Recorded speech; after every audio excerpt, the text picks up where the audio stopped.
Turn off this for music. All right. Yo, yo, yo, yo, yo, yo, yo. All right, there we go. Yo, yo, yo, yo, yo, yo, yo, yo, yo. It's your boy, the insurance junkie, your fiduciary fella, the all-star advisor Alonzo Hall, your social media insurance bro and registered financial consultant. And I've returned today to whap and tap on your head with yet another ADH Wealth Solutions article. So today, you see the title, Fraud or Failure. It's going to be an advisor's uncensored review of the Pacific Life lawsuit. So if you have or haven't, a lot of people recently have been, at least in the financial services world, speaking heavily about the Kyle Busch lawsuit. There was also a rapper by the name of Waka Flocka who had a situation with his life insurance and cash value. So I'm going to go into the article and we're going to, kind of go through there. So I want you guys to understand, everybody, and I mean everybody, has been talking about the Kyle Busch case and him suing Pacific Life Insurance for millions of dollars. So today, I'm going to show you almost exactly where the policy went wrong, and I'm going to debunk a lot of the fear-mongering versus a lot of the actual facts. So what has happened there's been a influx of attorneys who have been going through, and you'll see all these ads now on Facebook where it's almost, a lot of people in my industry are calling these attorneys ambulance chasers, because they are, for lack of a better term, they're chasing after people who have an index universal life insurance policy. And they're putting claims and they're making it seem as if the product itself is the problem. It may be in a lot of situations, because you have people who are in this industry who are product and commission driven, right? So you'll have people at, say, Primerica, who say they can never see a reason for permanent life insurance and point to this Kyle Busch lawsuit and say, see, this is the exact reason why nobody should have permanent life insurance. Why? Because you see, even people like Kyle Busch can go ahead and get money lost in these permanent products. And while that is true, people can lose quite a bit of money in an IUL and in whole life. You can also lose quite a bit more money investing, right? Especially when you're an accredited investor, meaning your net worth is over $1 million, right? Or you earn $250,000 or more for the last 3 years, expecting to do it again this year if you're single, or $300,000 a year if you're married, right? So you'd be an accredited investor. That removes a lot of the protections that your average investor goes through. Your average investor is generally going to invest in maybe their 401k, an IRA, maybe now some stock slices, right? And try to buy options on their own without a margin account, meaning $25,000 that can be lost at the drop of a hat, right? So most people really have no business investing, because the average American doesn't have access to $1,000 in an emergency. Moving on. So everybody is talking about this Kyle Busch lawsuit because he definitely did lose some money. So what we're going to do is we're going to look at a couple of different articles. And, I like to read the articles and give my own spin. So when I read articles, it's my first time reading it. So everything that I'm seeing, you're seeing in live time. So you're seeing my reactions in live time. So as you know, I'm going to go in and add my own spin. So without further ado, let me pull up the screen. Let's see here. Kyle Busch Pacific Life. Let me put myself down here. And so, as you'll see here, this is from InsuranceNewsNet. Now, again, when you're working with a financial professional, one of the things you want to know is, are they using any publications? Are they affiliated with anything? Right? So, for example, you see the 3 letters behind my name. Bear with me one moment. Hold on one second. I got a phone call.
All right, sorry about that, ladies and gentlemen. I had to take that phone call.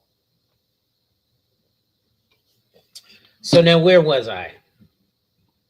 So yeah, folks, everybody's been talking about this particular Kyle Busch lawsuit. So, you know what? Before I go through the article, let's take a look at something here. I just want to go to Google, and we're going to look at kind of the headlines. Kyle Busch, IUL lawsuit. All right, so InsuranceNewsNet.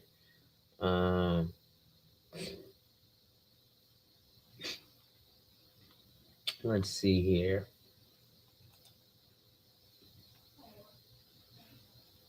So, this is an attorney here. I'm going to share this with you guys. Let's do like this. So let me share my screen really quick so that you have a little bit of an understanding of what's going on. So NASCAR champion Kyle Busch and his wife allege an $8.5 million loss in a life insurance retirement trap. And so the attorney is a gentleman by the name of Robert Riker. And they are, in this case, it's drawn attention by both in the sports and financial sectors, but nobody seems to be paying attention to the lawsuit that Michael Jordan filed against NASCAR. So according to the couple's complaint, they paid approximately $10.4 million in premiums over a relatively short period of time, and it was marketed as a tax-free retirement plan. Their net out-of-pocket losses are alleged to exceed $8.5 million. Now, why is that really important? Let me close that screen, and I'm going to pull up the article again so that you guys can, again, go through it with me.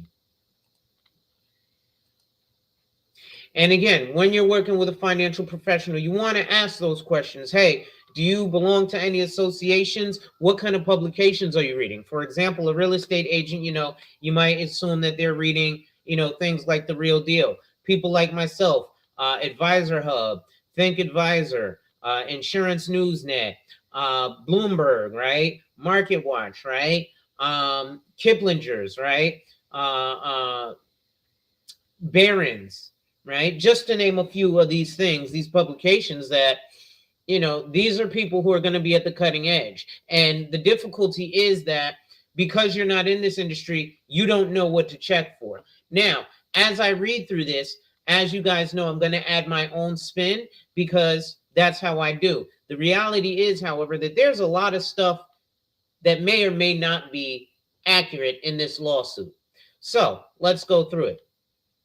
Kyle Busch hits Pacific Life role in amended IUL fraud claim suit. So right off the rip, as you can see, he's suing Pacific Life Insurance Company and the agent for basically fraud. So what does that mean to you, the consumer, right? And you don't have to be able to put $10 million into a policy. But generally, if you're purchasing an IUL, I tell people the rule of thumb before the policy will do anything that these people on TikTok are telling you to do is your age plus a 0. That works if you are 35 and under. If you're 36 and above, the minimum you can really put into these types of policies is $1,000 a month. That's why the IUL isn't for everybody. If anybody who has gotten my message is here from Connecticut, you guys see me all the time. Hey, Lonzo, you still doing that insurance thing? My career that I've been doing for almost 20 years? Absolutely. And they always say, hey, I'm interested in that IUL. And me knowing the reality of the situation, I explain, you may not want to get into the IUL because it may not be for you.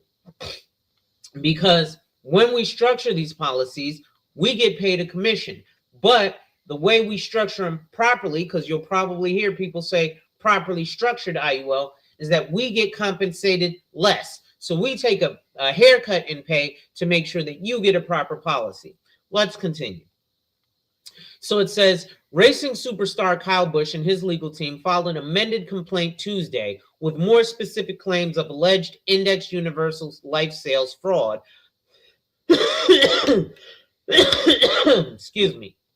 By both the agent and Pacific Life Insurance Company. Originally filed October 14th in North Carolina State Court, the lawsuit was moved to federal court in November. According to the filing, the defendants used misleading illustrations, undisclosed costs, and false promises of guaranteed multipliers and controllable charges to induce Kyle and his wife Samantha to pay more than $10.4 million in premiums. resulting in net out-of-pocket losses exceeding $8.58 million. Now, ladies and gentlemen, something that's interesting to me there, and you'll hear this often from buy-term invest the difference proponents, is that you lose money in a permanent life insurance policy.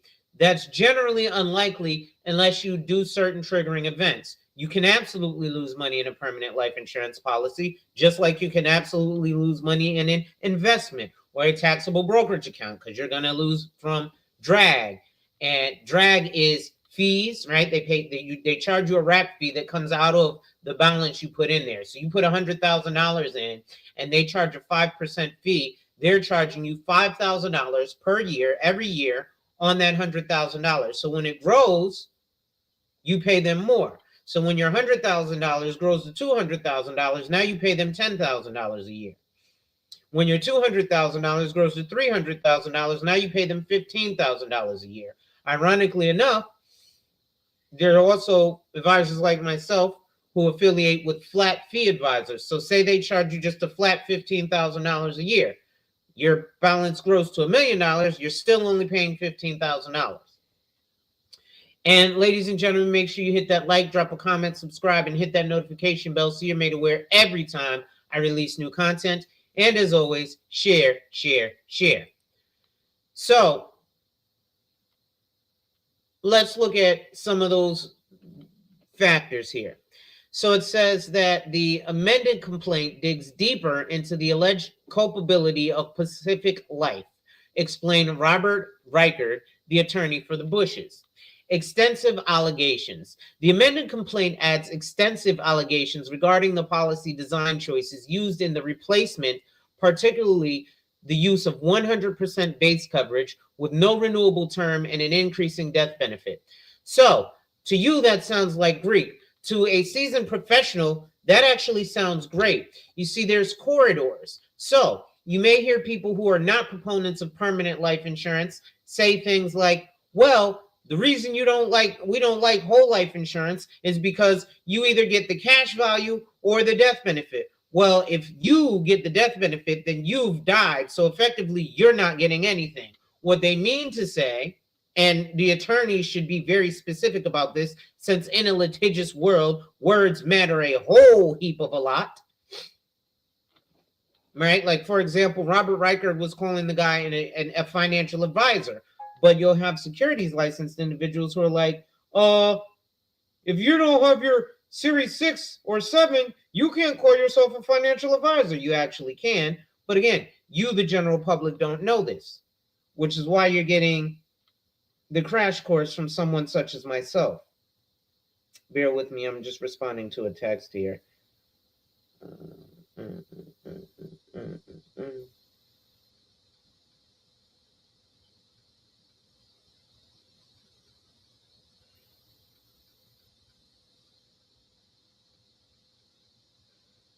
Like this.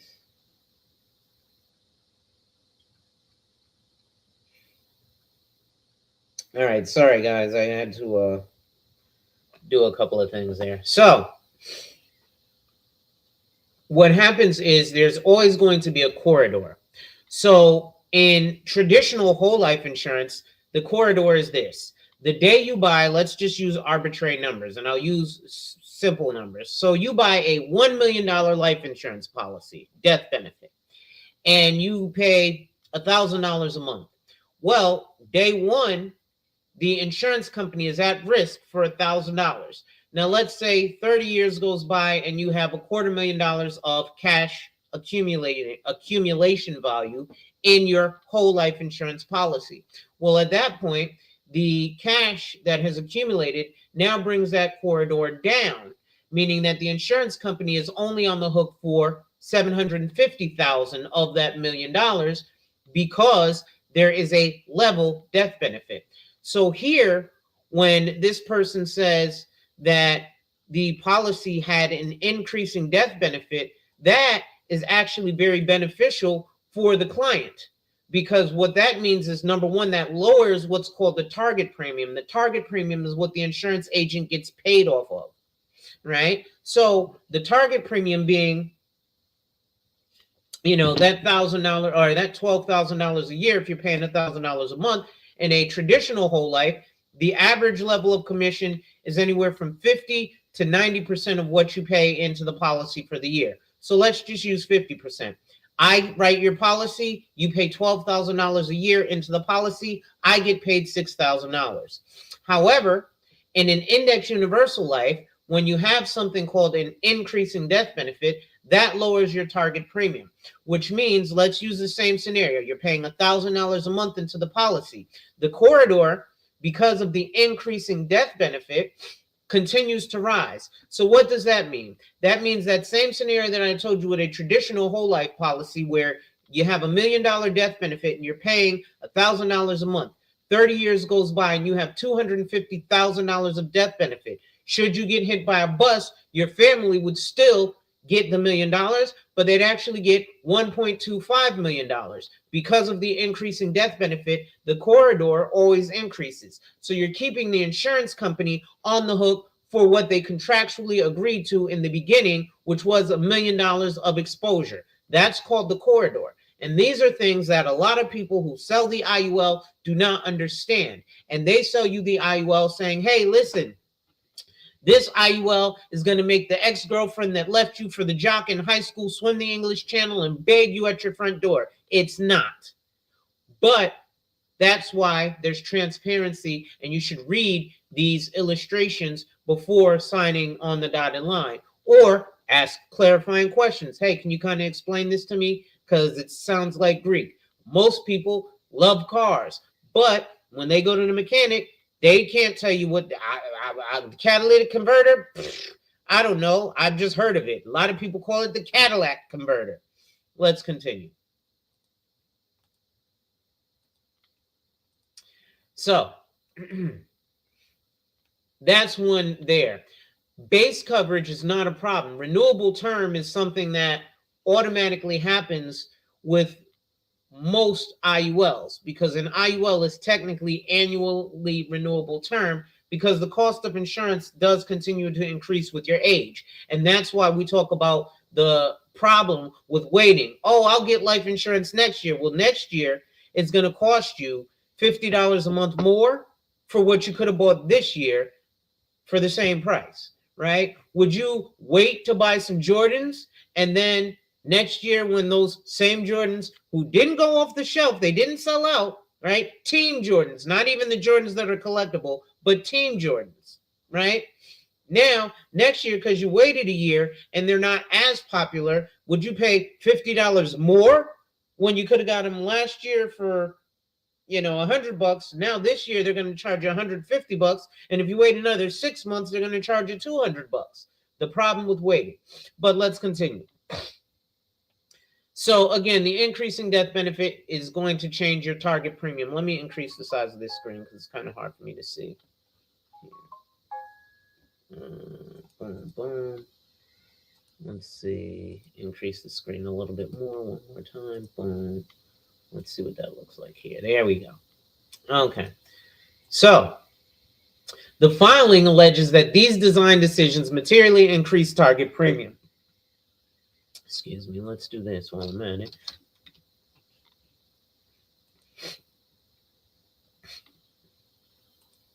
So what is target premium again, ladies and gentlemen? Target premium is what you will pay at your age and your health condition for X amount of dollars of life insurance coverage. Target premium is that, but really what target premium means is this is how much the insurance company is going to pay the insurance agent for bringing you to them.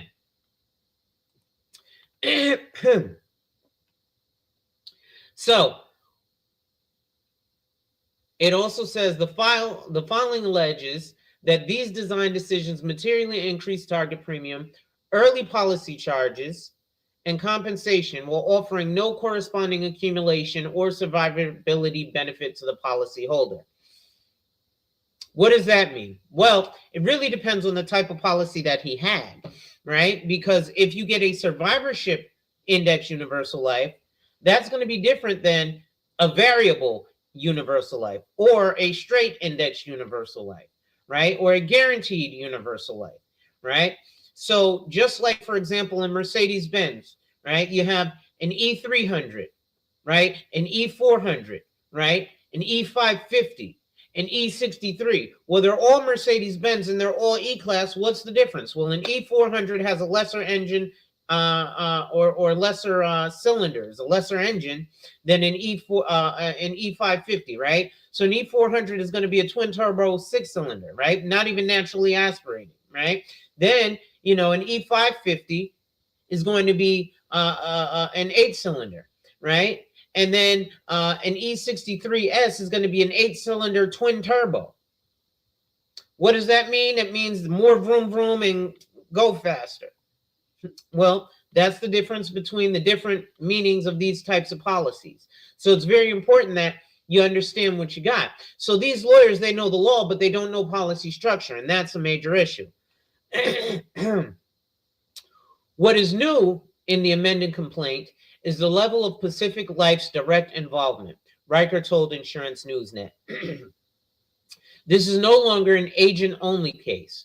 We allege that Pacific Life distribution personnel actively assisted in structuring the replacement using compensation incentive design choices the company already knows drive target premium and first-year commissions, specifically the use of 100% base coverage and an increasing death benefit.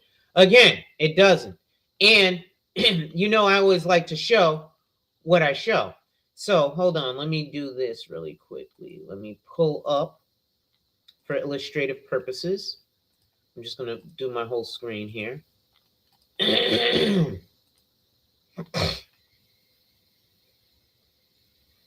So I'm going to start a new case. I'm going to use Prudential, right? Let's use Prudential's.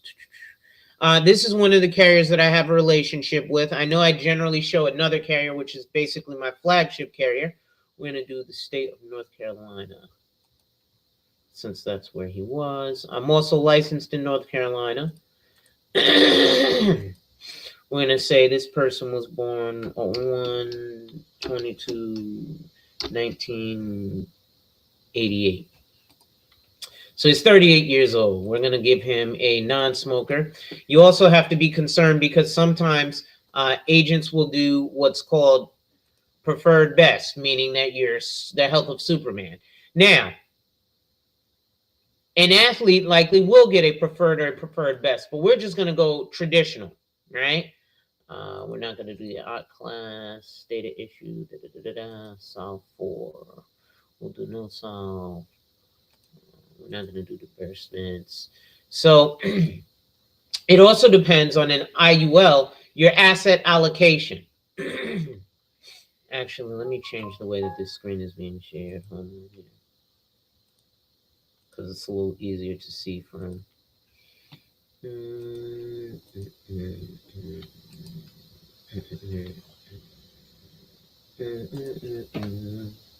My phone is going crazy at the moment. Okay, I don't know what that means. Zero, what's going on, bro?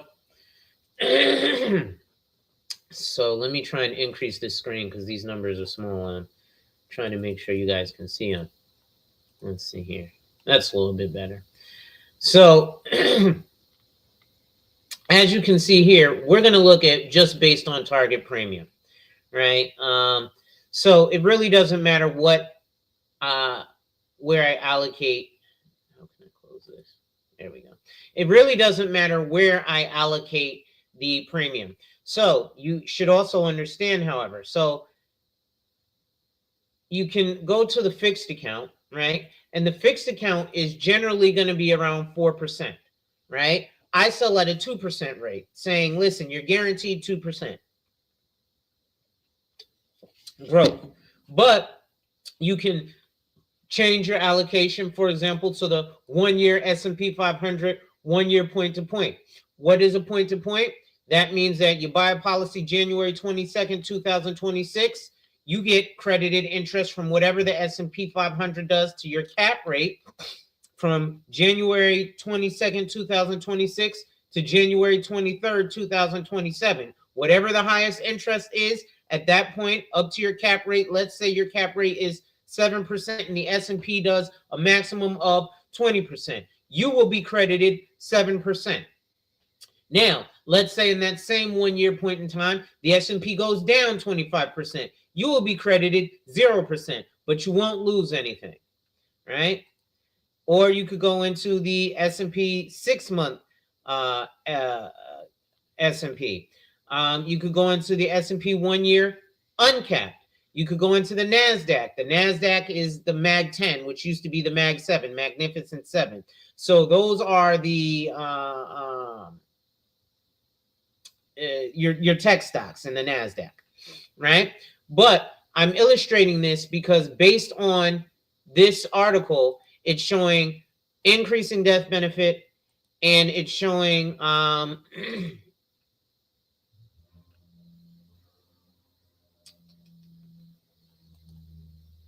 it's showing increasing death benefit, and it's showing that the target premium is what we're looking at.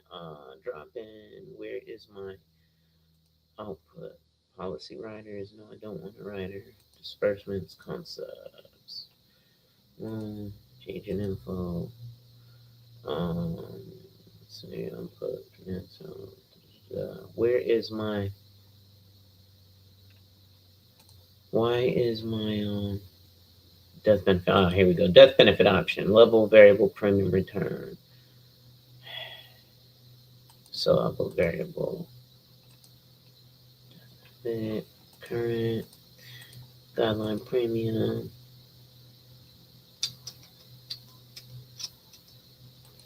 Under age 45. Don't want to do level. Yeah, so we're going to do variable or increasing. That's, I forgot. Different carrier, different strokes for different folks. Let's do K Busch, just so we have Kyle Busch there. And yes, this is a life insurance policy. So the article is in regards to Kyle Busch because he is suing Pacific Life Insurance for losing $8.5 million in an index universal life. So I'm breaking down the article. So flow with me here. So let's calculate that. And once that calculates, it'll pull up a PDF. And I'm going to show you guys a trick.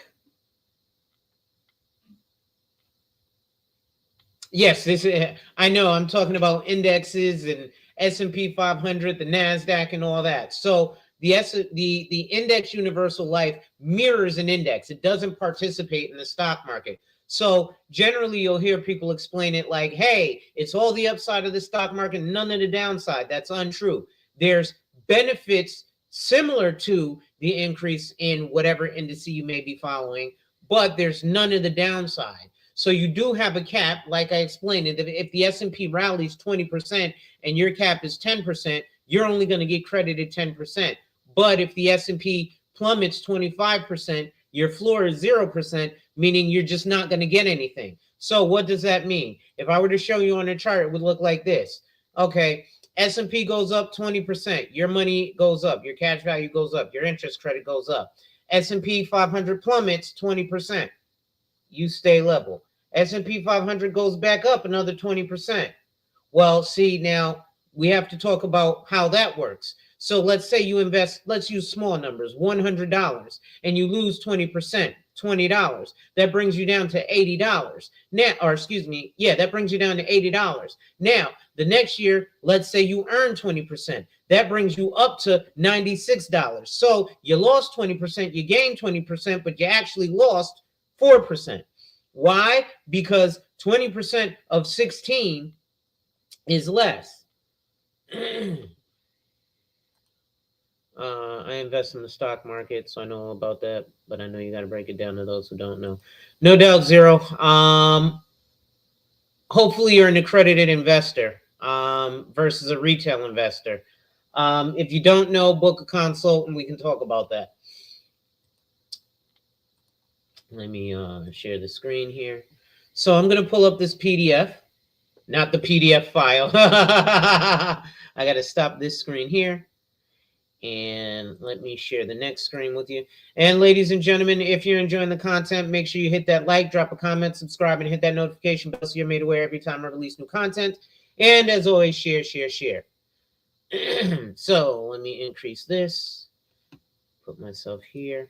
Let's do like this so you can see it full screen. So this is prepared for Kyle Busch, prepared by Alonzo Hall. All right, there's my license number, 162-18802. That's my national producer number because I'm licensed in multiple states. And as you'll see, IUL illustrations. This one is 42 pages long. So, for example, some of the things that I explained to you, right? Protect with a death benefit and options to guard against policy lapse and market losses. Literally what I explained. It's not just capital. There's an accredited investor test, but we'll talk about that when you pull that session with me, bro. So you can choose from a variety of index accounts that offer full protection against market losses. This is what I said. You get to choose your death benefit amount and design your policy to match your protection needs. You can add optional benefits called riders to enjoy even more flexibility and value. These include riders for chronic and terminal illness, additional protection for your children, and protection for your policy if you become disabled. Grow. With the potential to accumulate tax advantage cash value. You pick from a variety of index accounts linked to the performance of a well-known S&P 500 or NASDAQ 100 index with the full downside protection of a 0% floor. So, as I explained earlier, the market goes up, your index, the credit to your IUL goes up. The market goes down, zero floor, you just level out. Market goes up, market goes down, you just stay where you're at. Market goes up, market goes down, you just stay where you're at. Market goes up.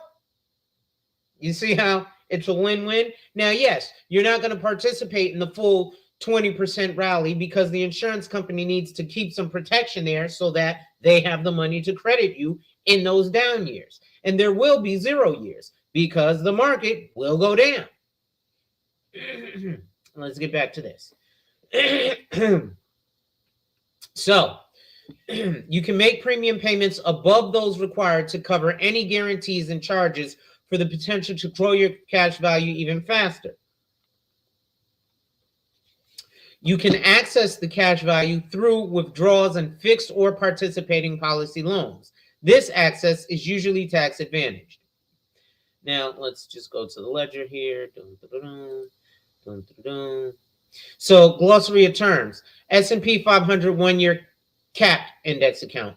This account credits interest based on the performance of the S&P 500 index on an annual point-to-point basis, subject to the participation rate, index growth cap, and index growth floor. Like I explained, 6-month S&P 500 cap index. So basically, what I'm telling you guys here is going to arm you. Now, should you go to somebody else? Hey, I can't guarantee that they have the full understanding. You might get an agent like Kyle Busch got, and you'll see how he got scammed by his agent. Quite frankly, he absolutely got scammed by his agent. But we'll get to that momentarily. So, you've got the 6-month, which this account credits interest based on the performance of the S&P 500 index on a 6-month basis, right? 1-year S&P 500 uncapped.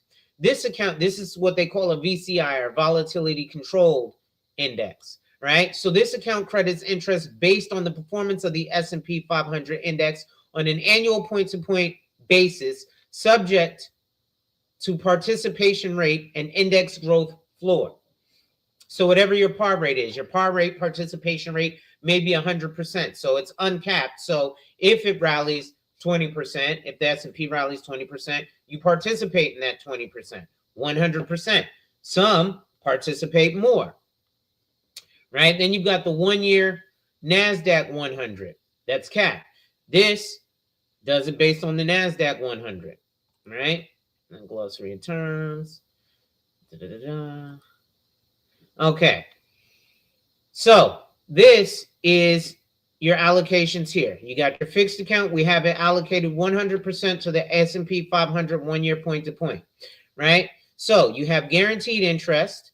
You have midpoint, which is your alternative interest rate. And then you have non-guaranteed. So the most important portion of these that you ever want to look at is the non-guaranteed. Why? Because just like the S&P 500, we can't guarantee what the S&P 500 is going to do. The guaranteed, you can assume that that's FDIC, right? It's better than FDIC because insurance companies have higher regards or higher regulations in with which they have to have reserves than banks. Banks only have to do $250,000. Insurance companies have to do whatever your death benefit and cash value is for X amount of time. Now, if you've ever purchased a home, you'll notice that this looks strikingly similar to an amortization schedule. Meaning, if I pull up Bankrate and go to an amortization schedule and say, hey, I bought a house January 26, 2025, show me the interest. This looks eerily similar. Let's see if I can increase the size of this a little more. And it's still kind of tiny here. Let's go one more. And now it's kind of too big. So 200% here. Okay. So if you'll notice, this says guaranteed results based on guaranteed interest rates and maximum charges. So this likely isn't going to happen. But you need to understand what that means, especially when you're speaking to people who are fear-mongering. Oh, the IUL is a terrible product. Because they don't understand it. They often go based on the guarantees. The guarantees meaning guaranteed interest rate and maximum charges means that from the day you buy the insurance policy, the insurance company is hemorrhaging money and about to go out of business, but they have to guarantee you a certain amount for a certain period of time. This policy would go from the age of 38 and it would run out when he is 79. So run for 42 years contractually.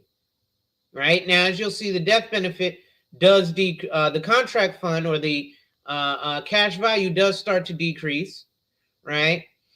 And the death benefit goes down, right? But that's the guaranteed. So that is saying that, God forbid, we start losing money and charging you the absolute most we can possibly charge you in fees. Your policy would still run from today until you're 78 years old. Let me just check the chat there, okay? Now, let's look at the non-guaranteed.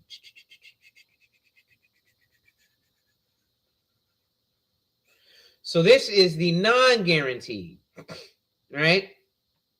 So non-guaranteed interest rate right now, you're capped at a 6.57% growth, right? In the 1-year point to point, right? The alternate rate, meaning the midpoint or the alternate interest rate, would be 3%. In the fixed account, your guaranteed is 1%, but you're still going to get a non-guarantee of 5.15%. So being locked into the S&P 500 1-year point to point, let's take a look. And you always hear them talk about internal rate of return. That matters fuck all to you, the consumer, to be quite frank. But if you want to look at it, first year, yeah, there's a negative 100% IRR. But then by, if you look at the tax equivalent benefit, there's a 10,000% positive IRR or interest. You see why it doesn't fucking matter to you? That's just jargon that people who can't sell these products or don't understand them use to scare you. So let's take a look here.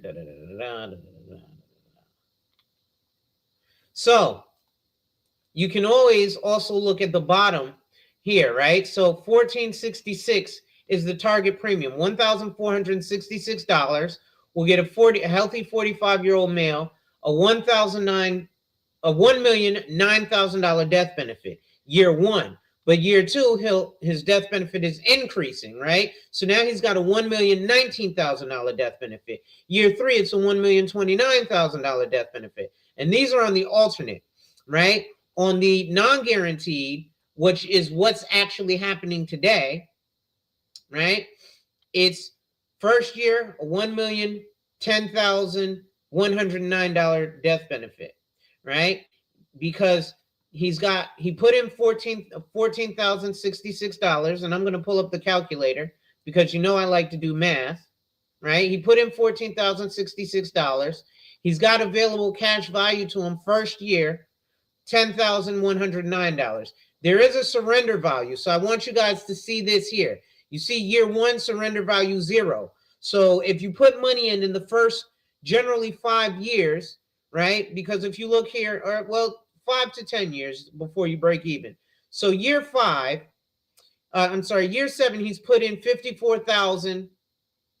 I'm sorry, that's the surrender value. Hold on, let me do the math. Let me pull up my quacky tabulator.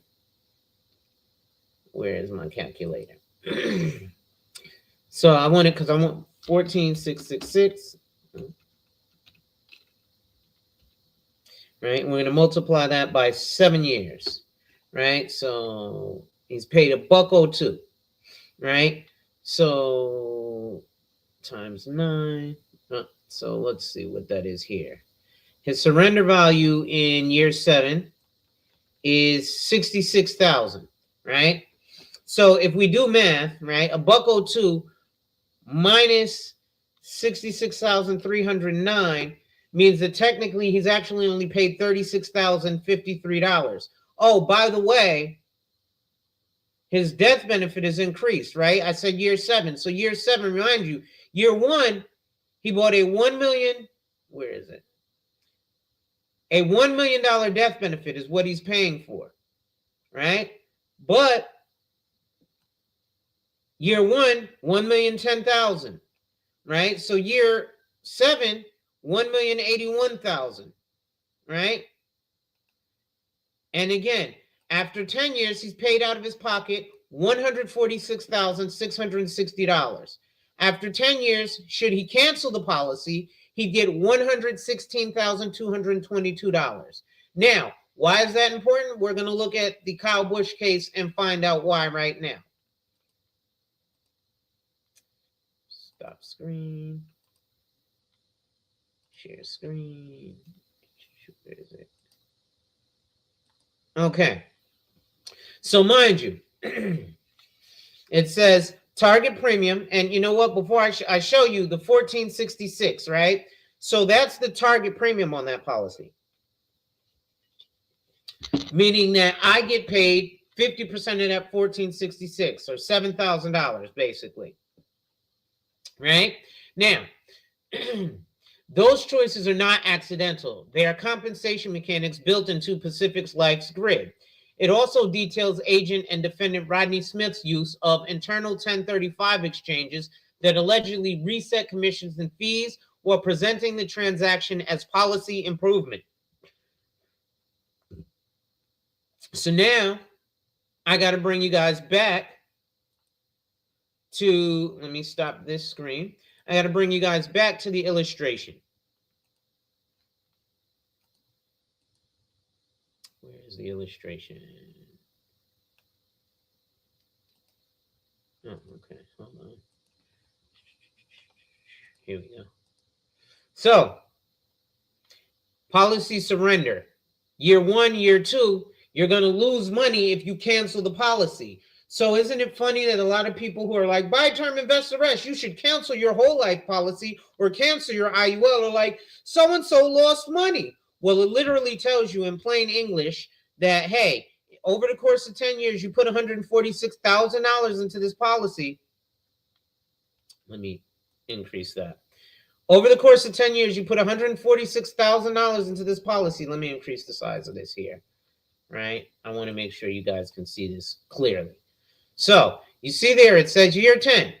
Year 10, you put $146,600 into the policy, right? You see this column, it says surrender value. That means what you would get if you canceled the policy. He would get $116,000, but he would also not have any life insurance. So let's move forward. Let's move to year 20. Year 20, he put in $293,000 into the policy. Let's look at this column, surrender value. If in 20 years he canceled the policy, he has $409,000 of cash value. Hold on. But I thought they said it was a terrible product to have because you lose money. So now I got to see something. I'm going to just share my entire screen because I need to jump back and forth, and it's easier to do that way. So let's pull up the Quacky Metabulator. Let's pull up the Quacky Metabulator. 29320. 29320. I'm sorry, 293. $293,320 is what he pays into the policy. His surrender value, so we go minus 409,040 equals, oh shit, hold on.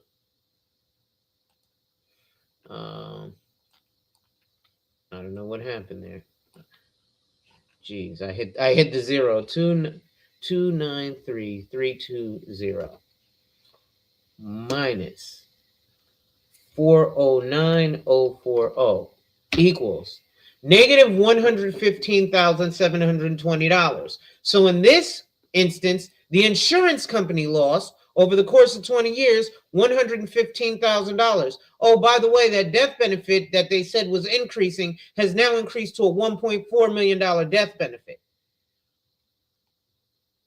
So insurance is not a quick flip, just like investing isn't a quick flip. You wonder why I went to 20 years. There's this thing called a time horizon, and the average time horizon is 20 years.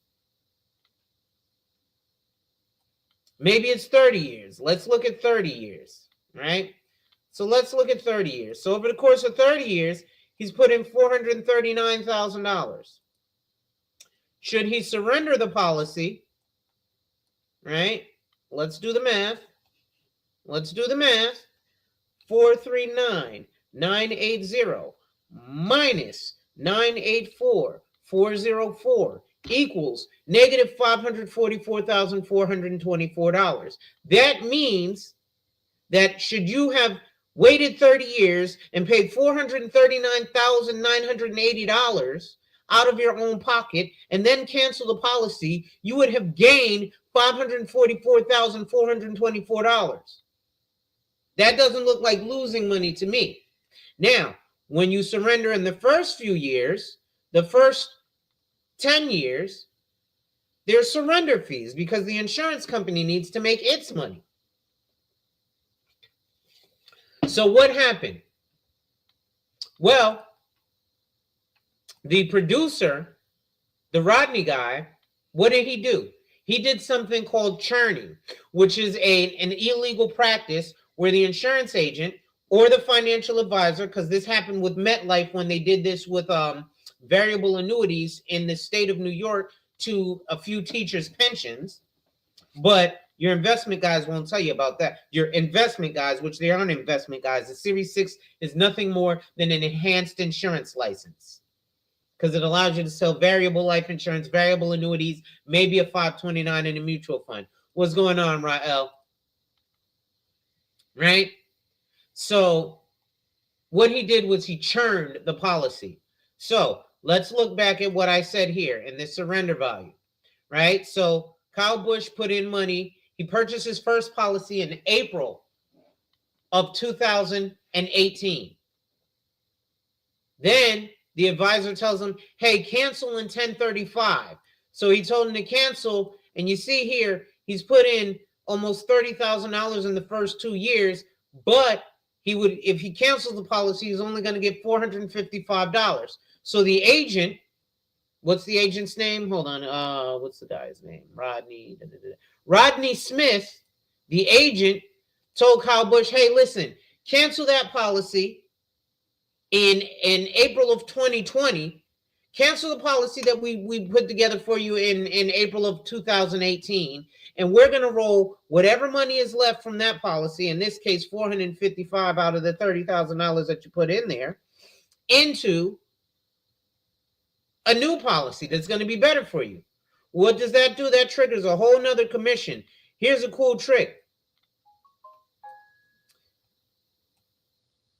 The target premium for this is actually $16,720.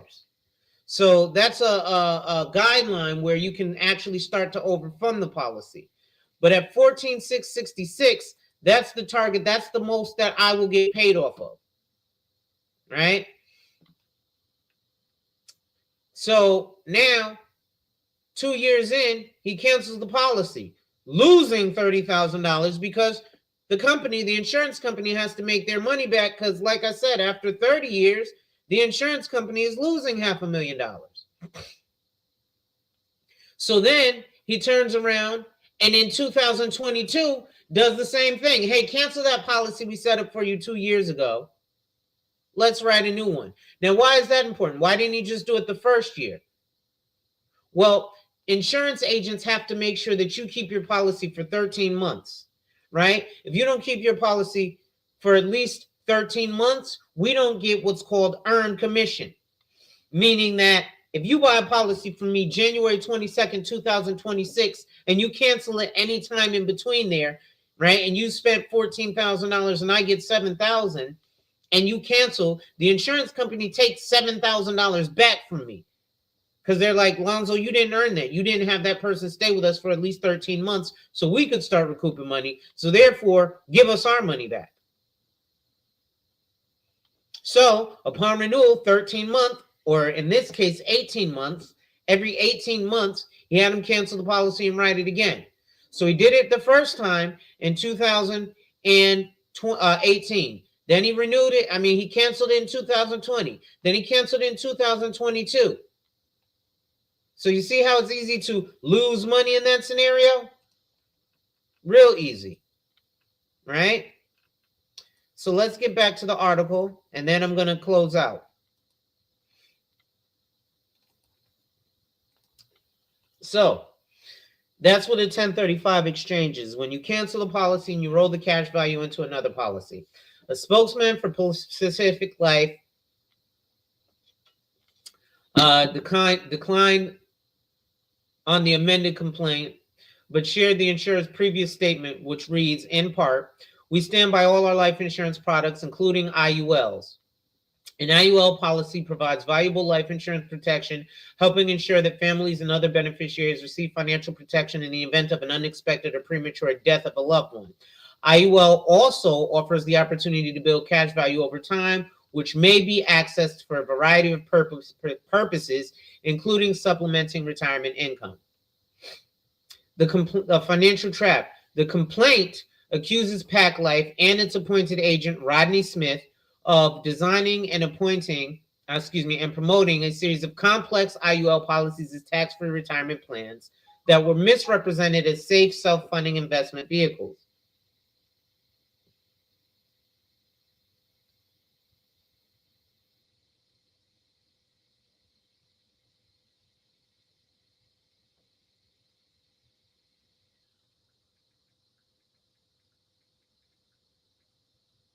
One second.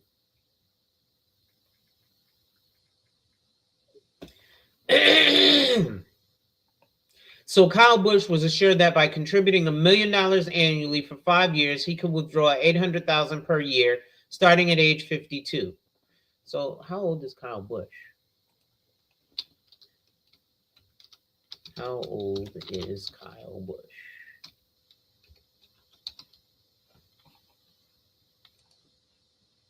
He is currently 40 years old. Okay, so he was born May 2nd, 1985. So we're going to update this illustration. Wow, I was pretty close with his age.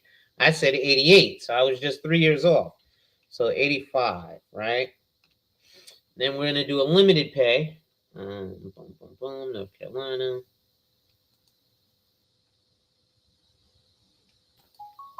Let's see, face amount.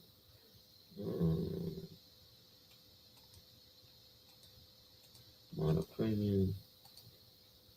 Face off minimum.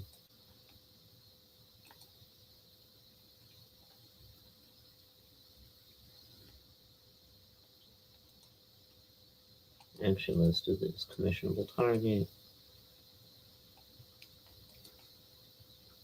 Minimum. Disbursements. Accounts. Policy option. Shares. Premium. Prevent lapse. We'll keep that at that. Bear with me, ladies and gentlemen. I'm structuring the policy. Yes, you did. You told me it was churning first. You absolutely did.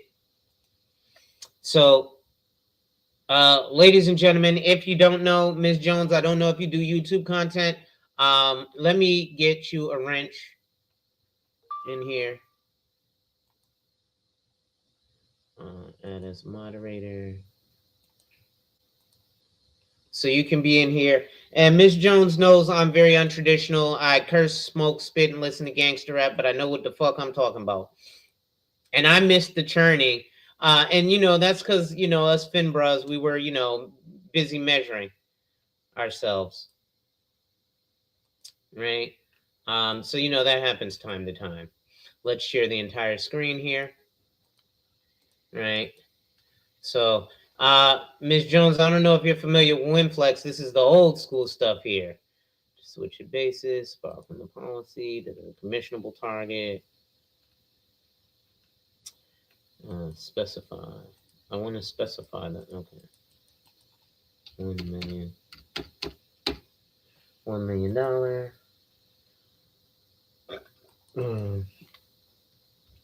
52. Okay, so we're going to illustrate that. Let's see. Insured for $1 million a year. So while I'm waiting, you was in North Carolina yesterday or at Prudential? Oh, WinFlex. I'm sorry.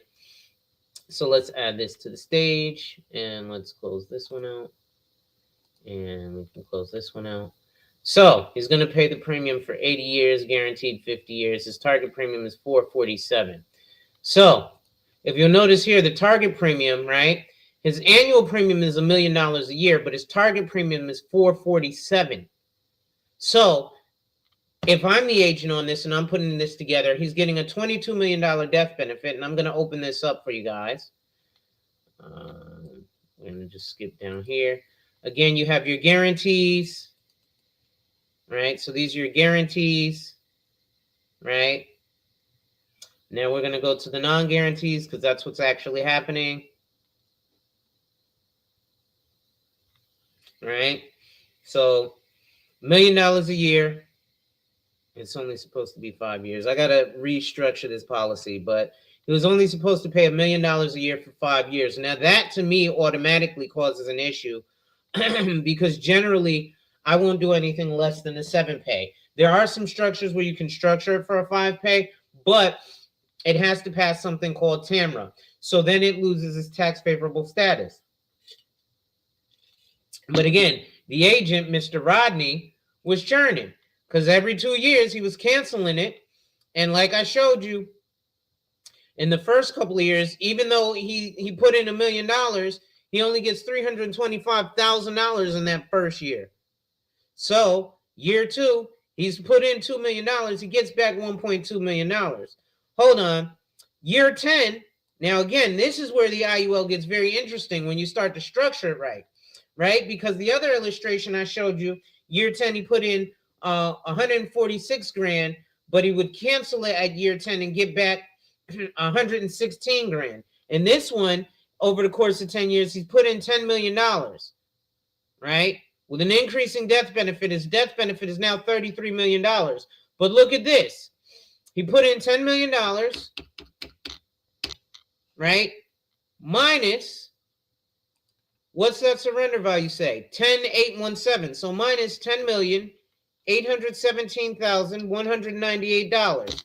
That comes to negative $817,198. What does that mean, ladies and gentlemen? That means that the insurance company paid him, right? When you go to your bank, if you see negative $100,000, that means you owe the bank $100,000, right? So this means that on this ledger, which looks strikingly similar to an amortization schedule, if you've ever bought a house, then you've got something similar going on there. Just for shits and giggles, I wanted to show that to y'all, right? So he was supposed to be able to withdraw $800,000 a year. So he says, I never thought something like this could happen to us. Kyle Busch said, these policies were sold to us as a part of a retirement plan, blah, blah, blah. Something safe and secure that would grow tax-free and protect our family long after racing. We trusted the people who sold them and the name PacLife, but the reality is far different.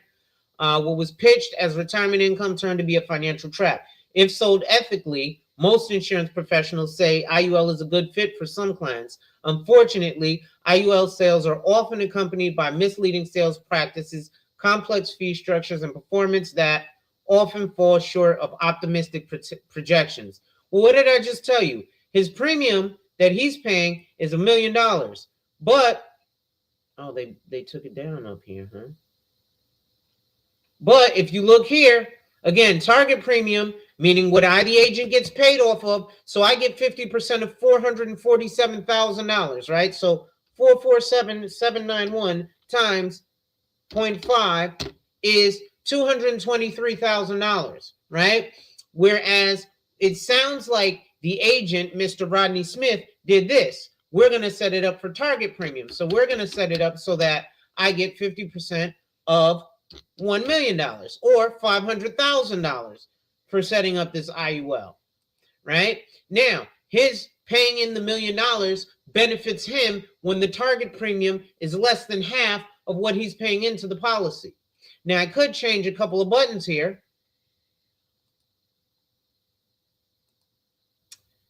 Let's go solve for maximum, right? So now if I change a couple of buttons here, again, the target premium on that last one was $447. Let's check this out. And it says here, questionable use of the IUL. Critics argue that IULs are often mislabeled as secure retirement investments, which they're never labeled as investments. But I find it funny that a lot of people talk about investments versus insurance, but they don't talk about variable universal life insurance, which is an investment with insurance. When they're in fact complex insurance products that transfer significant risk to the policyholder. They really don't. Victims of IUL schemes often discover years later that guarantees and illustration they were shown were based on assumptions that could never be sustained. Well, we already showed you the guarantees and we showed you the non-guarantees, right? I just showed you non-guaranteed, right? The only people who are showing you the guarantees are the people who are against the IUL. And see, guarantees, right? I'm going to show you the non-guaranteed. Why? Because me showing you the non-guaranteed is going to make you say, wow, I get that for putting $1 million a year? What happens if I put $2 million a year? Thusly, increasing the target premium to $1 million and getting me more money. Now, look at this. The target premium in this is $1,099,000, and he's only paying $1 million into the policy. So let's check out what happens in that scenario.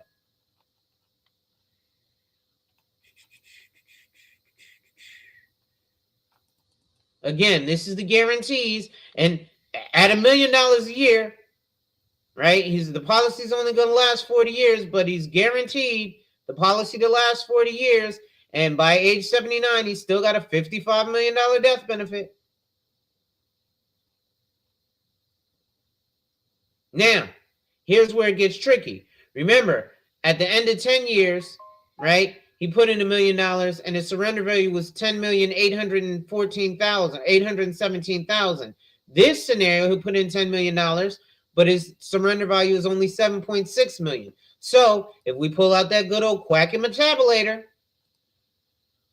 right? Now it's a loss. So you have to have a what do people call it? Hold on, a properly structured policy. Now you can see how a lot of people with certain companies who only sell one product are with the bullshit because they don't know what the fuck they're doing. Right? So let's pull up that good old quacker metabulator. Let's close this. Pull up that good old quacker metabulator. 10 million minus $7,661,909. Well, in essence, you paid $2.3 million over the course of 10 years to make sure that when you die, your family gets $64 million. Doesn't seem like a bad deal to me. Only way he loses money is if he cancels the policy. Now, let's go to 20 years. And again, this policy is structured to benefit the agent, not the client. But let's pull up that good old quackometabulator. Over the course of 20 years, he paid $20 million into the policy. $20 million. Minus, what does that surrender value say? $27,831,846. So, over the course of 20 years, he's paid negative $7,831,846, or the insurance company paid him $7.8 million to make sure that when he dies, his family gets $84 million. So where did he lose money? He lost money because he got poached or duped into canceling his policy. So stop with the cancellation of the policies. The biggest moneymaker for insurance companies isn't term life insurance, isn't whole life insurance. It's lapsed and canceled policies and surrender fees, because stupid motherfuckers who just want to get a commission off of you and put you in something that pays a 5.75% rap fee to their ass out of your money. Because this money that I get paid, this target premium money, right? So I get 50% of that $1.09 million. That doesn't come out of your money. That comes out of a general account that's a marketing budget for the insurance company. But they love to make that shit seem evil because you don't know no different. And you, as the average American, motherfuckers always want to be like, I'm investing. You're not, because you can't afford to. Realistically, you're blocked out of it. Now, have things changed in the fact that they give you access? Yeah, you can buy stock slices from Charles Schwab. You can buy fractional shares. That's like that fractional reserve banking. Remember where, what's that rapper? Soulja Boy was pissed off, or if you guys follow her here on YouTube, Erica Williams, the Classy Climb. Fractional reserve banking is shit.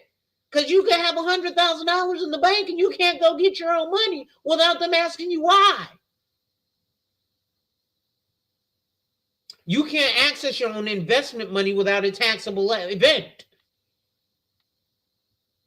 And then let's not talk about distribution or drag. In fact, I'm not going to do that this live. I'm going to share one more thing and then we're going to get ready to close out.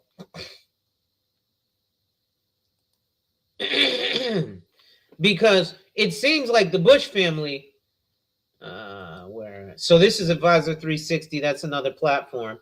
So this is from 2020, because in 2017, you know what the Busch family did as well? They sued another financial advisor. It seems like they have a little bit of a pattern. Either they're stupid as fuck, and maybe not stupid as fuck, but they don't know who to trust, and they're athletes. And this happens to athletes all the time. They get taken advantage of because they don't quite know where to go or who to trust. I can close this. I can close this. So, NASCAR driver Kyle Busch wins $135,000 in an arbitration case against an advisor and their firm. Right? So, it says here, the two-time Cup Series champion and his wife Samantha claimed that Commonwealth-affiliated CF Parks and Company violated FINRA's suitability rule. So he went from one problem in 2017 to another problem in 2018. This is why folks sometimes hide their money in the mattress. Let's increase this. So, a panel of financial industry regulatory authority arbitrators. Let me start that over. A panel of financial industry regulatory authority arbitrators, or FINRA arbitrators, have awarded NASCAR star Kyle Busch and his wife Samantha roughly $135,000 after they accused the Commonwealth Financial Network affiliated hybrid RIA registered investment advisory of recommending unsuitable investments. Without explaining their reasoning, the arbitrators held Commonwealth Hybrid RIA CF Parks & Co. Inc. and advisor Charlie Parks jointly liable for $110,000 in compensatory damages plus interest over the alleged suitability rule violations, and Commonwealth liable for an additional $25,000 in compensatory damages plus interest for allegedly failing to properly supervise parks. The Bushes first brought the case in 2017 and saw roughly $1.7 million in damages. This award will go a long way to see that registered representatives, those investment advisors that everybody's talking about, those, you got your investment license, people? Oh, how come this isn't all over Facebook from your Primerica friend, but your Primerica friend is putting the IUL case all over there? Your CFP is putting that all over there. Did you know that there's a designation higher than a CFP? It's called CHFC, Chartered Financial Consultant. There's 3 top designations. The only reason that you, the general public, know the CFP is something called the CFP Board. It's just like the reason that the NFL is more popular than the XFL or or arena football. Why? Because they put way more money into advertising the fucking NFL than they do the XFL. So you think it's the gold standard. But I happen to have a friend who got drafted to the Oakland Raiders and then played for the Arizona Rattlers in arena football. He's a Hall of Famer in the Arizona Rattlers, and the only reason he didn't get drafted or play for the NFL and the Raiders is because he failed a piss test. So it's not that he wasn't good enough. I'm not going to say his name, but you'll never know about him because unless you're a fan of arena football, you won't know. Great player. Failed the piss test. So there's the CLU, Chartered Life Underwriter. It has the very similar, the exact same curriculum as the CFP. It just doesn't require you to have a 4-year college degree. And there's one course, excuse me, there's 3 courses less in curriculum that you will take for the CLU than you would for the CFP. So you'll take 3 more courses to get the CFP than you would the CLU, right? Then you have the CFP, extensive curriculum. Then you have the CHF, which CFP is Certified Financial Planner. Then you have the CHFC, or Chartered Financial Consultant. Very similar to mine, RFC, Registered Financial Consultant, but not nearly as intensive. So the CHFC is the exact same curriculum as the CFP, plus 1 additional course. The only difference is you don't have to pay dues to the CFP board so that they put your name everywhere, right? It's just like the NAR, the National Association of Realtors. Do you know how many Americans have no fucking clue the difference between a real estate agent, real estate broker, or a realtor? Because a realtor just means that you've joined the National Association of Realtors and you pay them a fee to have that registered symbol behind your name and call yourself a realtor. Who's Ricky Parker? Not sure who that is. I might have missed the comment, but what's going on, Broke Genius? And, you know, we're talking comment talk. I was talking about this case with Kyle Busch. So, there's another credential, again, the CHFC, which is the Chartered Financial Consultant. And that is all of the curriculum of a certified financial planner and 1 additional course. The only thing is you don't pay CFP dues and you don't have to have a 4-year collegiate degree. Then there's other things like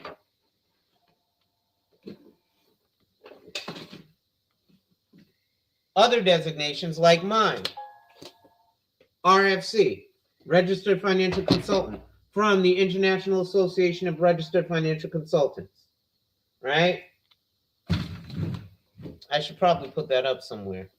Then you've got other things like the CRC, Certified Retirement Counselor, right? CRC, right? And you see that registered as well. Now, guess what? The CRC, hold on, wait, before I go there, because I love these investment people or these securities license people who think that just because they went and they deal with the red tape, what's that? That's the Series 63 book. What's that? Oh, fuck. I have the exam manuals. I just didn't take the tests. Thank you, Ra. So let's see. SIE, Securities Industry Essentials, right? Series 6, Enhanced Insurance License.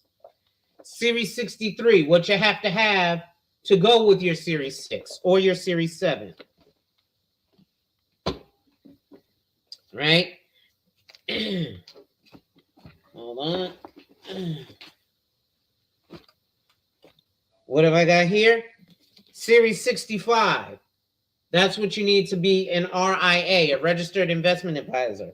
Now, if you'll notice, oh, they don't even call it the advisor exam anymore. Let me see if they have it on the inside. This is the newer one. I sold my older one. So this, you can become an RIA, a registered investment advisor.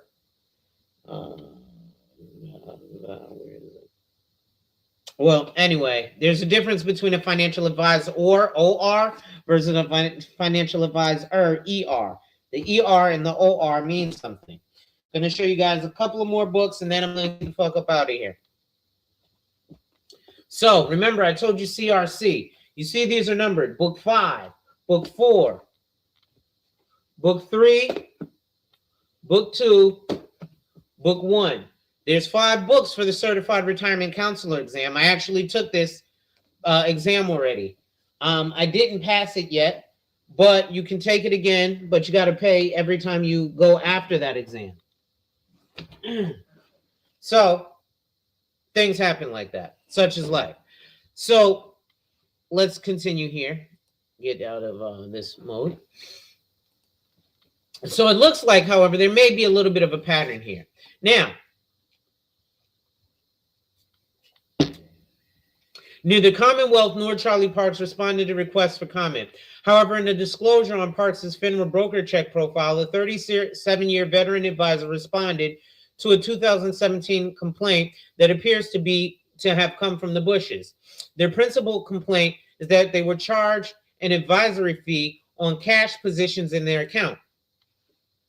Parks said in response to the allegation on broker check, however, it was explained to the clients on multiple occasions and acknowledged by them that because of their significant net worth, a cautious and conservative approach to conserving their assets would be prudent.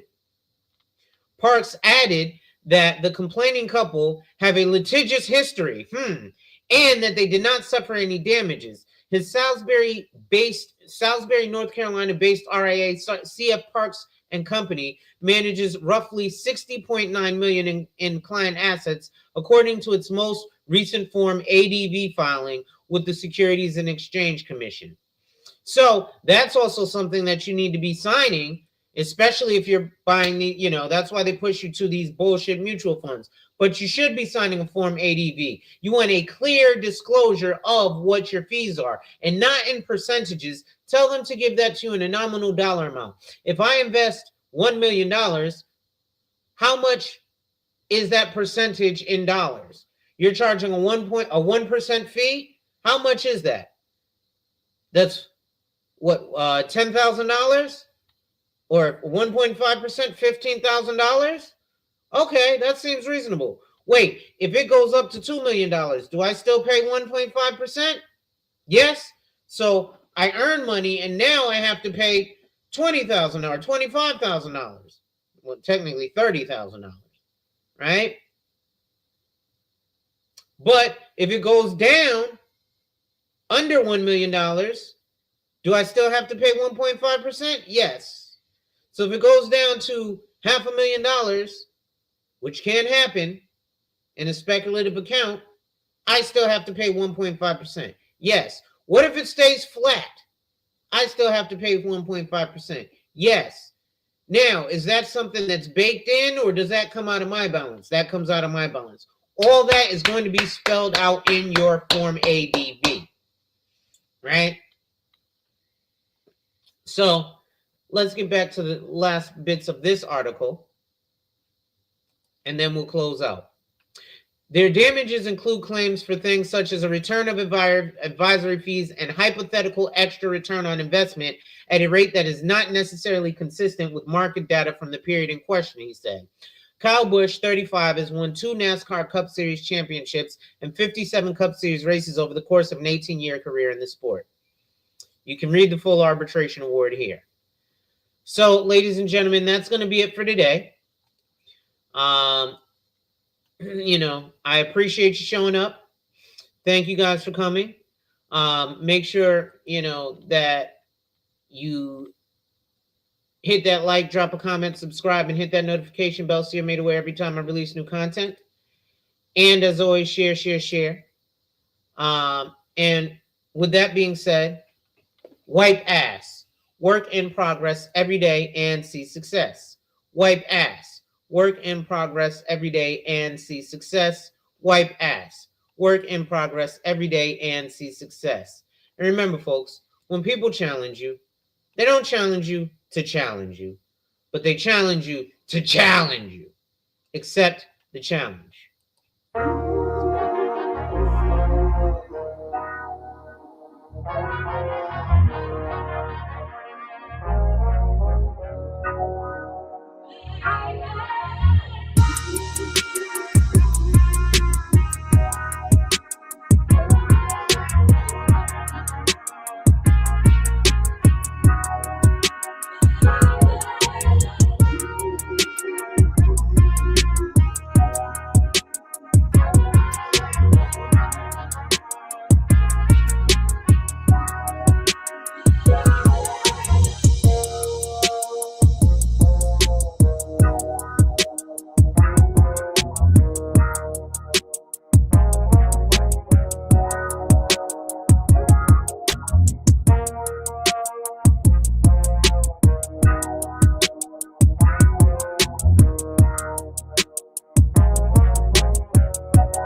you.